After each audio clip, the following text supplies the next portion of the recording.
The decision by the Confederation of African Football, CAF, did not come as a surprise. The plan had been in the works for quite a while, but many had thought its implementation was going to be after the 2019 AFCON in Cameroon. But the African Football Governing Body has chosen to implement it immediately in the middle of qualifiers for the AFCON, leaving many football analysts guessing how the 8 additional slots of participating teams will be distributed. I think the process that threw up the 16 will just be extended to now throw up 24. The same format for the draw, for the qualifying groups, is the same process that will be followed, at least for these qualifiers towards the 2019 Africa Cup of Nations, because already the qualifiers have begun. CAF ought to have told the world how the additional 8 teams will be distributed. From the look of things now, what I suspect they may want to do now is that all runners-up,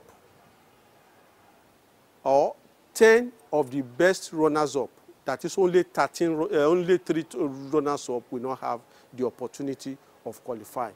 That is just the best way they can go about it. Traditionally, the AFCON tournament has always been dominated by football powerhouses on the continent.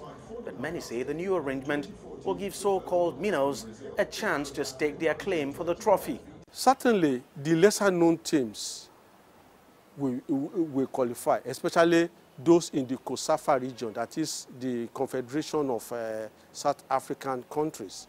They will benefit because most of the time, most qualifiers from the African Nations Cup have always come from West Africa, Central Africa, and North Africa. The Malawis, the Swazilans, the Namibias of this world, the Burundis of this world, the Kenyas of this world, the Madagascars of this world are the ones that will benefit more from this. And of course, top nations who also don't take things seriously and always fall by the wayside. Though widely considered a football powerhouse on the continent, Nigeria has failed to qualify for the last 2 editions of the AFCON. It is currently sitting in 3rd place in Group E of the qualifier, having lost its first match at home to South Africa. Some say with the new arrangement, Nigeria could still be in Cameroon 2019, even if it emerged 2nd in the group. It gives us a better opportunity because if you are going to choose the 24 best nations in Africa, even on our bad day, we should be amongst the best 24. But then we cannot, on the basis of that, take things for granted. Even with the 24-team Africa Cup of Nations, if you finish 3rd, you won't make it. So that's a lesson for us, that we cannot assume that we will always be in the first 2. With the AFCON competition now expanded to 24 teams, there's also the issue of whether Cameroon has the capacity to host such an enlarged event, considering its infrastructure. At 16 teams, it was struggling.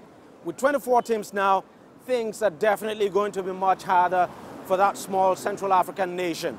But again, that's a story for some other day. Deji, Badmus, CGTN, Lagos, Nigeria.